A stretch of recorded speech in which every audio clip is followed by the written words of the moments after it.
우리나라 최초로 좀비가 난동을 부리는 블록버스터인 부산행의 예고편이 공개됐습니다. 제작 단계에서부터 좀비를 볼 수 있다는 게 알려지면서 많은 분들이 기대하고 있던 영화죠. 물론 부산행이 좀비가 등장하는 최초의 한국 영화는 아닙니다. 가깝게는 2012년에 개봉했던 인류멸망 보고서와 2014년에 개봉했던 신촌 좀비 만화도 있습니다. 부산행의 경우는 두 영화와 달리 100억에 이르는 많은 제작비가 투입된 최초의 좀비 블록버스터입니다. 그런데 예고편이나 보도자료를 유심히 보신 분들은 아시겠지만 좀비라는 단어를 전혀 사용하지 않고 있습니다. 대신에 재난 블록버스터라는 단어를 앞세우고 있습니다. 이건 아마도 마케팅 측면에서 좀비가 거부감을 일으킬 수도 있기 때문에 노출을 최소화하려는 전략이 아닐까 합니다. 할리우드만 하더라도 여러 편의 좀비 영화가 있지만 대규모 예산을 투입해서 제작하는 경우는 흔하지 않습니다. 아무래도 흥행에 제약이 생길 수 있기 때문이겠죠. 게임이 원작이라 우리나라에도 은근히 팬이 많은 레지던트 이블 시리즈도 마찬가지입니다. 반대로 2013년에 개봉했던 월드워치는 이례적인 사례에 속한다고 볼 수 있습니다. 한 가지 재미있는 사실은 월드워치도 국내 개봉 당시에는 좀비라는 단어를 사용하지 않았다는 것입니다. 예고편에서도 좀비를 보여줄지언정 좀비나 그 비슷한 단어조차 사용하지 않았습니다. 영화 속 좀비도 우리가 흔히 아는 좀비와 조금은 다르기도 했죠. 대신에 재난영화로 접근하면서 필시 제작사조차 기대하기 쉽지 않았을 대성공을 거뒀습니다.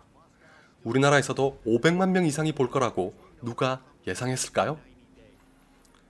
부산행은 바로 이 월드워치의 성공을 벤치마킹한 것 같습니다. 재난영화니 재난의 근원이 무엇인지는 보여주되 그걸 굳이 좀비로 연결시키진 않는 것입니다. 관람 등급이 15세인 걸로 봐선 월드워치처럼 좀비 영화 특유의 과감한 장면도 없을 것 같습니다. 100억이나 되는 제작비가 투입됐으니 불가피한 선택에 따른 영리한 판단이라고 생각합니다. 어쨌든 좀비가 등장한다는 것만으로도 반가운 부산행은 다른 좀비 영화와 차별화되는 것이 있습니다. 바로 제목 그대로 부산으로 가는 열차를 배경으로 삼았다는 것입니다. 쉽게 말해서 설국열차에 좀비가 탔다고 생각해보세요. 가뜩이나 무서운 좀비가 공격하는 마당에 폐쇄된 공간까지 더해졌으니 관객이 느낄 압박은 배가 될 것 같습니다. 설상가상 부산행의 공간은 그냥 폐쇄된 것만이 아니라 빠른 속도로 이동하는 열차입니다. 그것도 최대 시속 300km 안팎으로 달린다고 하는 KTX입니다. 이런 상황에 좀비가 있는 열차를 마음대로 멈출 수 없다면 안에 있는 승객들은 그야말로 진퇴양난에 빠진 거죠. 덕분에 개인적으로는 예고편을 보고 괜스레 기대를 갖게 되는 장면도 나올 수 있게 됐습니다. 몇 호칸? 터널 끝나면 들어간다.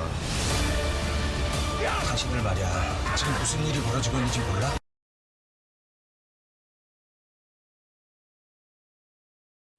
마동석이라면 좀비 따위 다 때려잡을 것 같지 않나요? 좀비 영화에서 이렇게 위압적인 배우를 보는 건 새벽의 저주의 빅라메스 이후로 처음입니다.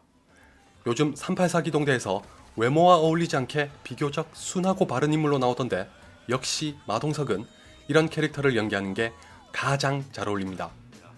인간이라고 해서 마냥 좀비에게 당할 수만은 없잖아요? 그러니까 화끈하게 때려잡아 주세요. 배우 얘기가 나온 김에 짧게 소개하자면 마동석은 아내를 보호하기 위해 좀비와 싸우는 상화를 연기했습니다. 상화의 임신한 아내를 연기한 배우는 정유미입니다. 공유는 딸을 부산에 있는 아내에게 데려다 주려다가 사단에 휘말리는 서구를 연기했습니다. 그리고 최우식과 안소희는 각각 고등학교 야구 선수와 응원단장으로 나오며 김의석은 고속버스 회사 상무로 출연했습니다. 이만하면 배우들도 부족하지 않지만 사실 개인적으로 부산행을 기대했던 건 연출을 맡은 연상호 감독 때문입니다. 부산행은 돼지의 왕과 사이비 등으로 알려진 연상호 감독의 실사영화 연출작입니다. 애니메이션과 달리 실사영화에서는 어떤 솜씨를 보여줄지 기대가 되기도 하지만 더 중요한 건 좀비 영화 또는 좀비가 등장하는 재난영화가 연상호라는 감독을 통해서 어떻게 가공될지 궁금합니다.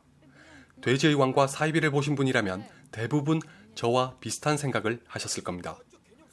두 작품은 애니메이션이라고 했을 때 쉽게 떠올리는 이미지.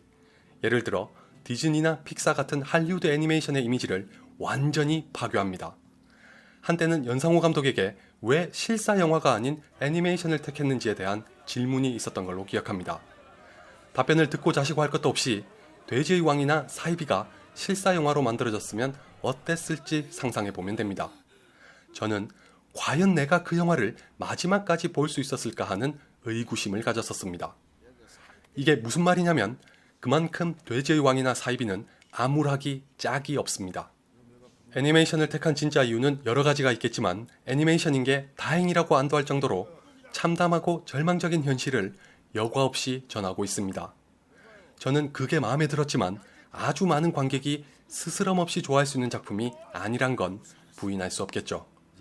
그 탓인지 작품성이나 완성도와는 별개로 흥행이 잘 안 됐다는 게 안타까웠습니다.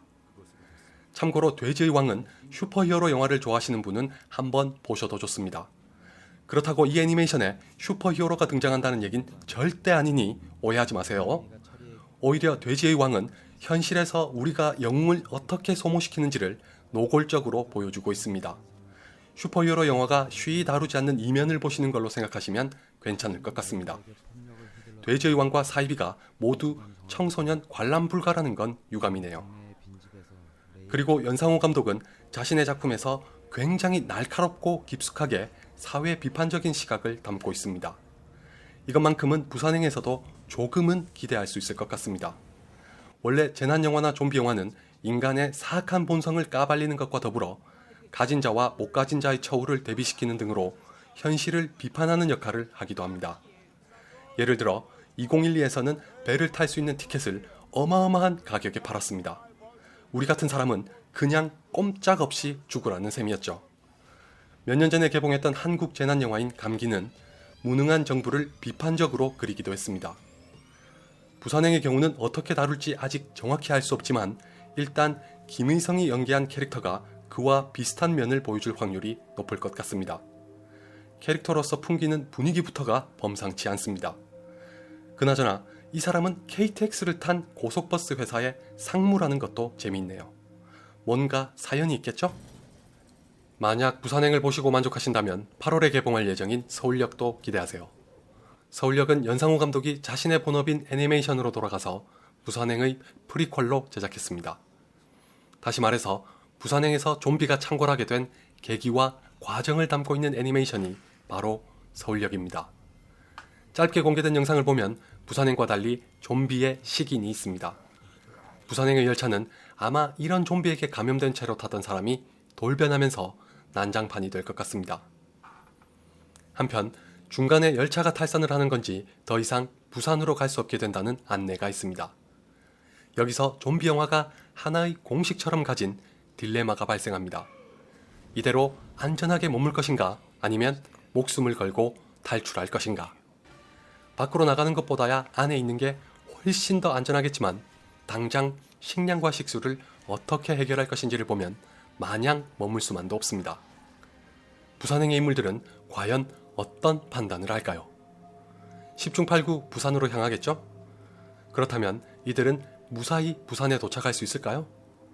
예고편에서 볼 수 있다시피 부산행에는 월드워지나 28일후처럼 떼거지로 달리는 좀비가 있습니다. 설사 도착한다고 한들 부산은 여전히 안전한 곳으로 남아있을까요?